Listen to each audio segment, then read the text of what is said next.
I'm going to watch this video. This is made by Golden Rogue Minis, and I'm going to see what he has to say. But first, thanks to all my patrons, Wiberian, and everybody else. Scourge of Gyron, Swamp Boss Skumdrekk. You're all wrong about him, and I'm going to tell you why. Please do. So one thing that I think is really important for everybody in like Age of Sigmar and like the community is like you need to be open to other ideas, right? Like you have to be. This game is so complicated. You need to be like open-minded. People that like dig their heels in the sand and they're like, no, like everyone else is wrong. Like obviously that's stupid.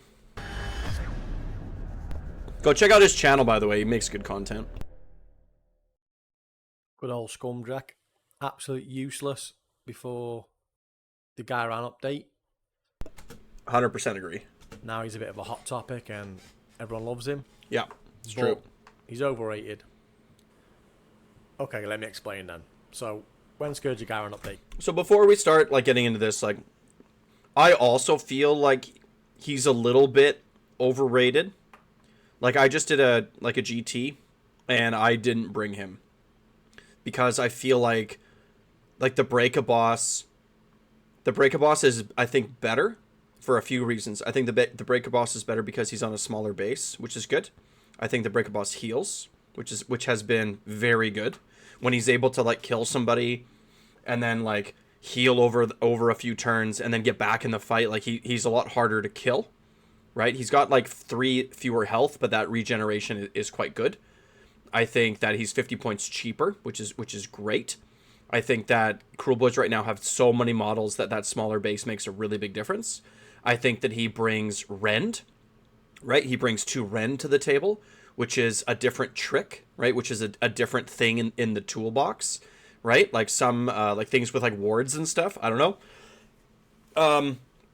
He's not unique, so the actual troll is hitting on 3s because you can take one of those monstrous traits, right? It's like the profile of the Break-A-Boss for the companion attack doesn't have crit mortals, right? But it's 4 to 10 attacks, so it's generally like 8 attacks. 3s to hit, 2s to wound, 2 rend, 3 damage, without using any command points. And you never have to use command points. I find that in Cruel Boys I'm using command points a lot to countercharge. So, yeah, so like I just think the Break-A-Boss is better, period. And like even if they were both the same point cost, and I think that obviously is better for 50 points cheaper. Skumdrekk's betting chip ability is good and is strong, but he needs to be where he needs to be, right? So like sometimes I find that he's not where I need the trick to be, right? I also find I don't fail a lot of rolls, generally. And then Skumdrekk also has his Thrashing Tail ability only works if he's going into the right targets, right? Right? If the roll is less than or equal to the number of models in the target unit. So it's like sometimes, right? Like sometimes the betting chips are ineffective. Sometimes the Thrashing Tail is ineffective, but I find that the Break-A-Boss is consistently good, right? So let's see what he has to say. I was super excited about this War Scroll. It looks great on paper. Attack profile's good. 5 attacks, 4s, 3s, 1 rend, 2 damage. 6 attacks, 4s, 2s, 1, 3 damage. Both doing crit mortals. And with the ability Thrashing Tail, you can make them crits go off on 5s instead of 6s. Yeah. So it sounds great. It does. But that's not what excited me. The rigged odds is what excited me. First time you fail a dirty trick, you get to give it a betting chip, and you can do that each turn. And then whenever you fail a dirty trick later on in the rounds, you can use them betting chips to make the dirty trick go off. So, if you need a 3 up, but you roll a 2 up, you can spend one of the betting chips to make that a 3, and then get that dirty trick. Now, if this was before the update, and before we got our spells, and before we got our tower, that would be huge. But now, we've got this bad boy. Yeah, I'm sure. This guy gives us +1. By the way, this thing's going to cost points pretty soon. Get ready for that. Swamp Horde Bullies, I bet you cost 20 points. The Scaregob Totem, I bet cost 20 points. Gut Rippers, or no, Monster Killers are going to go up in price. Like, get ready for your lists to lose a unit, by the way. To all dirty tricks within 12. Or, if it's manned, as in there's an orc standing in it, within 18. And this is free. Costs no points. You can just add it for absolutely nothing. Right now, yep. So, it's kind of doing the same job. Back in the day, in the olden times, during the index, we lived a very tricksy life, and we were doing lots and lots of dirty tricks. We were teleporting twice in our... You guys remember this? Remember teleporting 4 times a battle round? And then, like, it was like for the index, you just spammed dirty tricks. It was great. And their phase. And we were striking last. And we were doing Venom. Totally different army. And we were failing lots of dirty tricks. The way the army plays nowadays is not the same. We're not teleporting twice in their phase and our phase anymore. We can't even do it in their Barely phase teleporting anymore. at all. So, generally now, we're usually doing Venom in the hero phase, and then we're doing Strike Last in the fight phase. With the occasion... Yeah, like right now, essentially, most of the time, we're doing 3 tricks. We're doing 2 Strike Last and Venom Encrusted Weapons for free on a 2-up and a 3-up. Because, like, the second Strike Last happening on a 4-up, it's like, it's too inconsistent. When I played at a GT just recently, I'll talk about that later. Occasional teleport or the occasional anti-charge sort of sprinkled in. But we're not doing them all the time. So now, a +1 from the tower is enough. Very rarely failing these dirty tricks now. So you're doing Venom on a 1-up because you can't fail it. And then you're doing Strike Last on a 2-up. So generally you don't need Skumdrekk's ability. So he's 250 points. And I've got a much better monster that's 200 points for you. Yeah, this is what I said at the beginning, right? Break a boss. On Maya Brute Trogoff. 100%.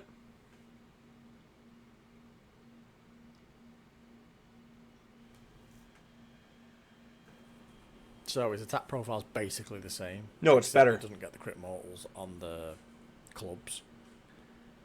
He is a troll though, so he gets standard troll regeneration. So there's heal D3 at the start of every turn. He's got Tear from Limb, which is basically eat a model each time at the end of the turn. But the big one is the Breaker Harness. So you make a breaker roll of D3 and inflict an amount of mortal damage on the unit equal to the breaker roll. Then you double that roll and you add that to his attack characteristics of the Maya Brute's clubs. You can ward the damage so too. D3, you can take 3 damage. You're getting 6 extra attacks. So you're getting 10 attacks on 4s, 2s.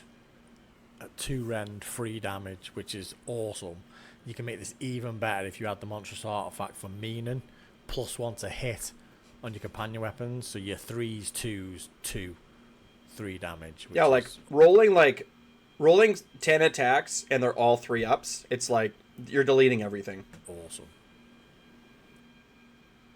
Like it's like 30 This potential guy is damage. 50 It's so points much cheaper than Skumdrekk, and in my opinion is a better option. Does everything you need him to do. The only thing you're really losing out on is the +1 to the dirty tricks, which we don't need very often.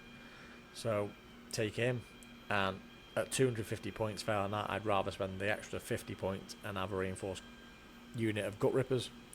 So to conclude, you're all wrong about Skumdrekk. He's not as good as everyone makes out. But I know a lot of people love him, especially in all the Discords. Like, it's not that Skumdrekk is bad. That's not the case. Like, Skumdrekk is A tier, I think. Right?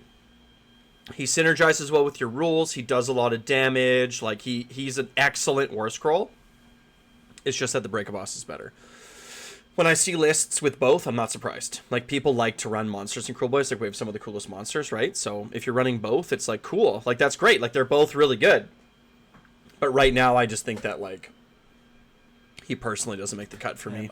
Probably most active in Moss Dog's Discord. Hey, that's me. You guys know him. If not, he's a great YouTuber here that does screen skins. I'll link his channel below.